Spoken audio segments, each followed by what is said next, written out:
Welcome again, everybody, to another edition of First Person here on PressProsMagazine.com, sponsored by the Buckeye Insurance Group in Piqua, the Coberman Dickerson Agency representing Buckeye in Troy, Piqua, Covington, and St. Paris, Miami, and Champaign counties. As you can see, we are at the site of the 90th annual Boys State Tournament here in Columbus this weekend. My guest is the commissioner of the OHSAA, Dan Ross. This has become almost an annual event for us. I enjoy sitting down with you and talking about all things sports, the big picture of the OHSAA and high school sports. Thank you again, once again, for taking the time to share. You're really welcome. The biggest question is always how can we carve time out in a very, very busy weekend that we can get both of our schedules to work out. It is a busy weekend. I think you're busier than I am. No, I think we're both really, really busy. I think you're the busiest.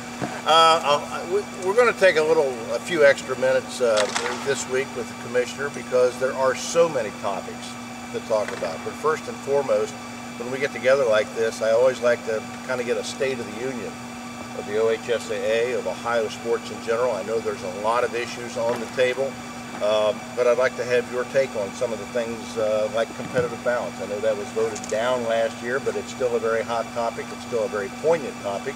But some of the things that in the past year, and your comments about those relative to high school sports. We have three committees, actually 3 or 4 committees that are working on topics this year. The competitive balance, you're right, it was very narrowly defeated, 29 votes this past year. The committee's come back together a couple times. We did a survey of the principals, and by an outside group doing the survey of the principals, so we could get some feedback from them. The committee is going to recommend to the board that they tweak the proposal that they had this past year, that the factors would stay the same. The one that probably caused many people at least some concern was the tradition factor.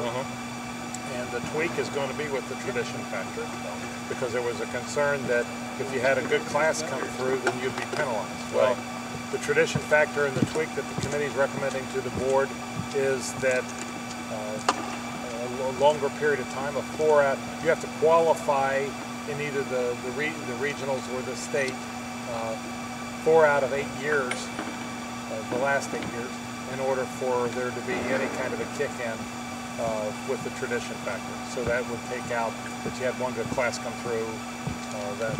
I think that tweak, along with some of the revisions that they have with the Division I, would answer some of the issues that we've heard from people after the last. Yeah, relative to football, and particularly in Division I, as you mentioned a moment ago. Of course, we're in Miami County. It's an issue for schools like Troy, which is one of the smaller, if not the smallest Division I school in our area, certainly. Where does that stand with the football breakdown between Big One and Little One? Well, that's a good point. That committee's been meeting all year. They had a recommendation to the board, which the board looked at and said, we're not real sure that that's the best, because it was going to be to split Division I equally into 2 divisions. The concern with that one is the smallest division. If you were going to just take what the recommendation was the last time, is to take the top 10% of Division I and then divide by 5. If you did that, you'd have at least 5 divisions that were going to be equal, and one that, if you're going to use the same number of teams coming into the playoff, you would have almost 50% of that small group. The recommendation was, let's divide it in 2, so then you would have 2 divisions like that. I don't think the board felt very good about that, and a lot of people don't feel very good about that because there's 2 then, that the percentage and the chance of getting into the playoffs would be a whole lot easier. Or the number would be a whole lot easier to make that happen. So the board then took a couple of the board members and a couple of the committee members and met, and they came up with a hybrid. It's going to be to take that top 10% and then divide by 6. Now that was the recommendation that's coming back to the board from the committee, which would then add a division in football. It would take care of those ones that are on that bottom end of Division I that a lot of times feel like, what chance do we have? Because there's almost 700 or 800 boys or 700 or 800 girls that we have to compete against. Now, with basketball, you're only going to put 5 in, but if it's football and it takes more bodies, that is going to be an issue. So I know that that recommendation will be coming to the board very soon. Dr. Dan Ross, our guest this week, again on First Person. We're going to come back right after the break and talk more about issues relative to high school sports in the state of Ohio. We'll be back in a moment right after these messages from the Coverman Dickerson Agency representing Buckeye Insurance in Troy, Piqua, Covington, and St. Paris. Stay tuned. The Coverman Dickerson Agency, with offices in Troy, Piqua, and Covington, is pleased to be the sponsoring Buckeye Insurance Group agent for this first-person interview. For farm, auto, and homeowner insurance, Coverman Dickerson is one of the area's fastest-growing Buckeye providers, with a history of service and competitive rates.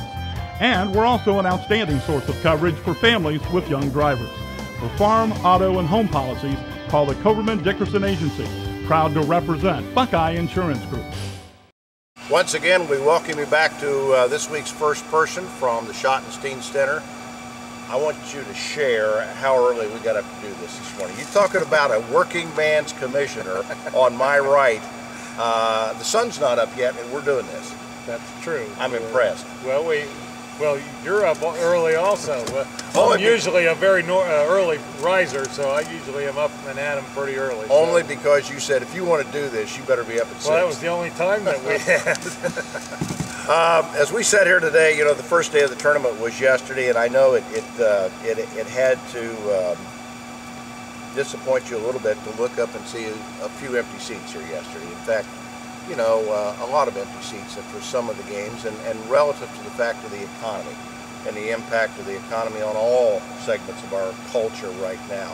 It's when we talked to people here yesterday, yeah, a lot of people would have liked to have come from Portsmouth to Perrysburg, from Botkins to Bethel. You know, the price of gas, $4.03 yesterday on the interstates. That's an issue, and you know, it has to be a concern for you going forward about these events, these tournaments, and how some of these school districts across the state of Ohio are going to continue to be able to fund competitive sports. Well, I think the economy is one of the major issues that I think everyone's talking about, not just this industry, but yeah, that's a concern for us? It most certainly is. Has to be. It absolutely is, because people, you know, are losing jobs. $4 gas, and I mean, the fact that it went up from $3.61 to $4.03 or whatever yesterday, this week, certainly didn't help with the timing of that, especially for a state tournament where people are going to be coming from all over the state of Ohio. So, yes, is that an issue? I think, and this is something we've had a lot of conversations about with people's discretionary dollars, of which there's probably fewer of those when you're in a tougher economy, and the gasoline prices that do go up, the choices that people make on how they're going to spend those dollars, especially when they're a little bit more scarce, may not be for buying a ticket to go to a community event. And so one of the things that we have been working on and have been working on since the first month that I started is we've been looking more at corporate sponsors, because I know with discretionary dollars and the economy being what it is, that people have to make decisions that they're going to take care of their family. They're going to, they're going to put gas in the car to go to work. They're going to make sure that they can take care of things to pay the bills with their family, and the discretionary ticket that may be to a sporting event, even though they would love to come to support their community and their kids, they may not have that opportunity. Is there a concern on your part, outside of the fact of the state tournaments or the championship weekends, that how, as we mentioned, some of these Botkins to Bethels and Perrysburg and Portsmouth, and I was so impressed yesterday by the turnout from Portsmouth, and that's a community, you grew up there. I did. I grew up in Ironton. I love Portsmouth. The spirit of those people, yeah, Joe Albrecht was telling me, yeah, it's tough there right now, and yet we're going to have a lot of people here because a state title would do so much for the morale of our community. But is there a concern on your part about how these communities and these school systems are going to be able to continue to offer competitive sports? I'm not sure it's that they would be able to offer competitive sports, maybe as much as maybe the vision of how we've always had them offer competitive sports, maybe not exactly the same as it has been in the past. I'm not sure that because the competitive sports piece adds so much to a young person's life. Great. It was very interesting yesterday, and you. And the minute I say this, I know you're gonna understand that piece. Jackson Center, behind 14-2. Those kids never gave up. Right. And they persevered, and they kept playing, and they kept chipping away. They never wanted to say never. And it was very interesting. One of the people made the comment after the game was, that's one of the life lessons that kids learn. And the Jackson Center kids got a great opportunity to learn that yesterday, and we got a chance to watch it. Yeah, that's your textbook of these tournaments. That really is, as you told me a couple years ago. Pay to play. There's not enough pay to play for a lot of people anymore. We've been to that point, and I know that there's a lot of communities out there now doing everything they can. They are. And boards have tough decisions to make. What they're working so hard to try to do is to make sure that they can provide a well-rounded education, which includes the extracurricular activities. And it's tougher. And I think they're drawing on probably broader bases where many times that the Board of Education provided all of that. Now it may be the boosters. Now it may be, and instead of the boosters providing dollars that were going to be for those extra things, the boosters are now helping to provide dollars that the board takes in to help pay for transportation, help pay for things that are the basic parts of that program. As you say, it is a concern.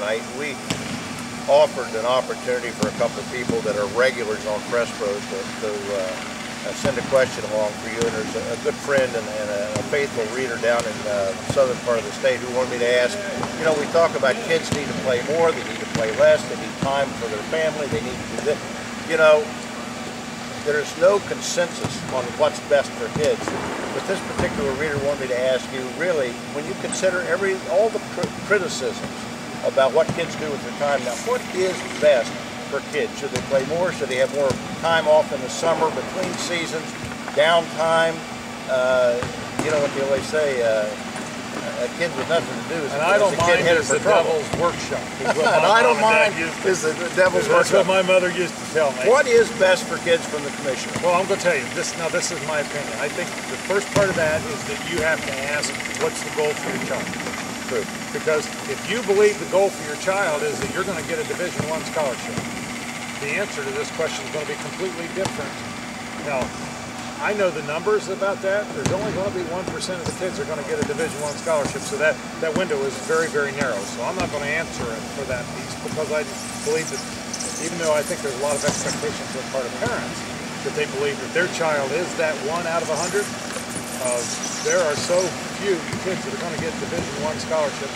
I don't think you develop programs or a way of life around that model of philosophy, that philosophy of what's going to happen. My belief is, I think kids should have the opportunity to participate in the sports that they want to. I don't think that specializing in one sport's a good thing.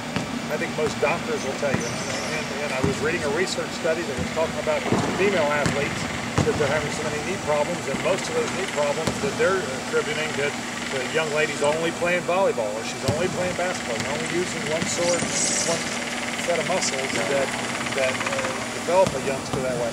I think kids need to have time off. I think they need to have time during the summer to be a kid. I think they need to have time to do other things. I don't think that their life should be 24/7, 365 days a year playing sports. I think we're a believer, and I'm a big believer, that this is about kids being student athletes, and the student part involves an awful lot of activity other than just athletics. Now, people might think that's heresy coming from the person that spends most of their time working in athletics, but athletics is a part. Athletics is a little niche in somebody's life. It's not the cherry on top of the sundae.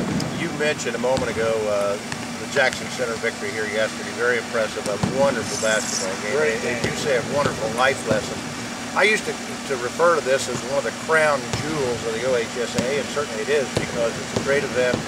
But you said something to me at the football tournament a couple of years ago that really stuck in my mind. This really is your textbook, as I mentioned a moment ago, for kids, because you can't learn what the Jackson Center kids learned yesterday in a math and English book. No disrespect to math and English. No. But that was an impressive lesson. As you say, this is your textbook. This is a huge classroom. Yes, it is. Yeah, and they have the opportunity to learn so many things that you put together with what happens in the classroom to help make a youngster a well-rounded student. Those lessons with the math and the science and the English, and then here you're going to learn the camaraderie and the teamwork, and when you get down, you don't give up. Yesterday was one of those classics that I can hopefully use with every group that I talk to for years, because at 14-2 they could have mailed the rest of it in, and they didn't. They were down and they chose to get back up, and I think that's one of the most wonderful life lessons anybody can learn. And those kind of life lessons they learned yesterday, and if they would have lost again yesterday, they didn't hurt themselves. They're going to have to think about that the rest of their life. But if you're down on a job and you don't get back up, you may lose your job. Those are going to really count, and they learn those lessons without it hurting themselves. You know what they would tell you in Shelby County? You see that every night in Shelby County race. Oh, I know. and having gone to a lot of games in Shelby County. I know you have. You do see that. But see, that's such the wonderful part about what youngsters, but the community the same way. You mentioned Portsmouth. You know, they were here. They garnered their groups from Portsmouth and came up with several thousand people here yesterday to support those kids, because those kids are going to be that next generation. And they were here last year and really went home disappointed because of the outcome of their semifinal game. So. Yeah, and told me, in fact, the first thing that Joe Albrecht said to me yesterday, I told you we were going to come back, and he said, we're going to do better this year. And they did. And they did. And so they did. It's the goal-setting part.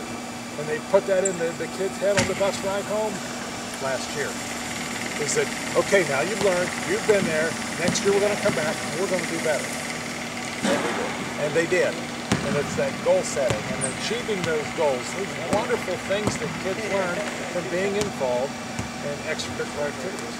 You know, you might disagree, some people disagree with some of the decisions of the OHSAA and some of the policies, but I'll tell you, there's no disagreement on this. You are a wonderful representative of what this organization and what high school sports stands for. I tell you that all the time. This is the best friend there is, right to my right here, to the fact of competition and high school kids and getting the opportunity to learn these lessons. You do a wonderful job of representing the thing, and I certainly appreciate it. I know a lot of other people do too.